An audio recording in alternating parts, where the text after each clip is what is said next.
Balota 2025 Midterm Election News Update. Hinggil pa rin po sa balita sa Binmalay Idol, sinagot naman po ni Binmalay Mayor Pete Merera punto per punto ang pag-question ni Nagpalangan Barangay Captain Jonas Rosario hinggil sa housing project na di umano napakinabangan ng mga Binmalenyans. Puno umano ng kapalpakan ang nasabing housing project na naisakatuparan nung nakaraang administrasyon.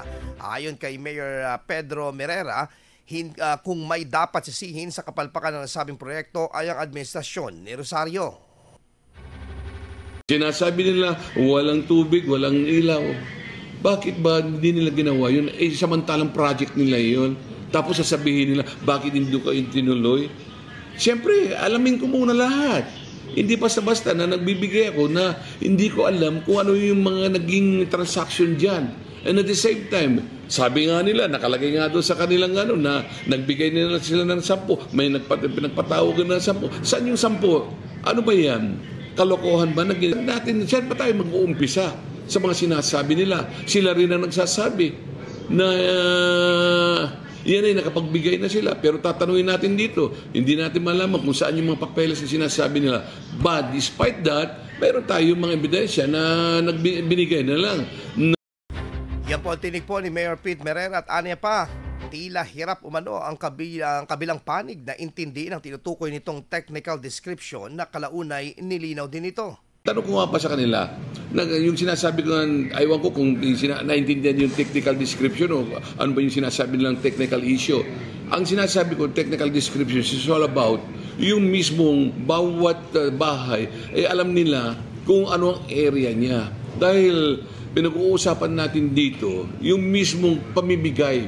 At yung pamimigay na yan sa taong bayan ay kailangan mayroon mga mismong bagay na alam nila kung ano ang ibibigay nila. Alam mo kung ilang area, kung alam mo kung anong technical description yan. Kasi yung technical description, yun ang magsasabi kung yung mismong isang unit ay kung ilang degrees, kung ilan man yung nasasabi na. Kasi yung technical, yun ang nagsasabi ng area.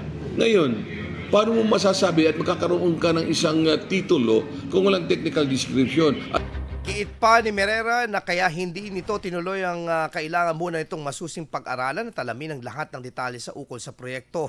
May mga kahinahinalong manong transaksyon sa nasabing mga konstruksyon nito maging sa pagdidistribute. Sa kabilang banda, binigyang din naman ni Mayor Merera din na may katotohanan ng mga disallowances at malaking pagkakautang na nakaraang administrasyon na patuloy pa rin binabayaran ng Binmalay LGU.